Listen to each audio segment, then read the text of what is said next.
ايه النهارده هنعمل خلطة محشي تحفة. طبعا كلنا شاطرين وبنعرف نعمل المحشي، بس التركية هنا في البهارات اللي انا هحطها عليه. هنا هنجيب بصلتين كبار على النار مع شوية زيت، اول ما يصفروا ننزل على طول عليهم بنص كيلو طماطم معصور. التركية هنا بقى في البهارات اللي انا هحطها على المحشي. تعالي اقولك انا بحط ايه. في ناس بتقولك انا بحط مكونين بس عشان الطعم ما يغيرش، مفيش الكلام ده عندي. حطي اللي انا هقولك عليه ده وادعيلي على الخلطة اللي هتعمليها. ما كل اللي انا بقولك عليه ده معلقه منه: معلقه بصل بودر، توم بودر، كمون، فلفل اسود، قرفه، سكر، بابريكا، مكعب ماجي، فركه نعناع كده عليها. وننزل بقى بالبهارات ونحط عليه 7 بهارات او بهارات محشي، معلقه من ده او من ده الاتنين لا. وانزلي بقى عليها بالصلصه بتاعتك اللي على النار، وادعيلي على البهارات والحاجات اللي احنا حطيناها على المحشي دي. بجد الريحه عندي بتجيب لاخر الشارع من كتر جمالها. محدش دقها عندي وقال لي الخلطه دي انت عاملاها ازاي.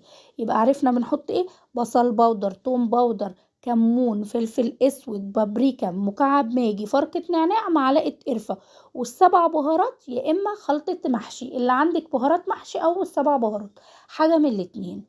وحطيها بقى على الصلصه.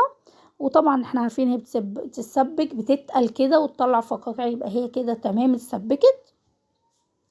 بجد انا ما بحبش احط يعني مكونين عليها بس زي ما اي حد بيعمل كده بيقولك بتغير الطعم. مفيش الكلام ده. وهنا انا كنت نسيت الملح فحطيت معلقة الملح عليها. وهنا اهي بدأت بقى تتقل، وهنا خلاص هي اتسبكت. اهي هنا خلاص كده اتسبكت وتقلت. انا ما كنتش محتاجاها، انا كنت هشيلها اخزنها في الفريزر، وبتطلعيها بتفكيها على النار كأنك لسه عاملاها طازة.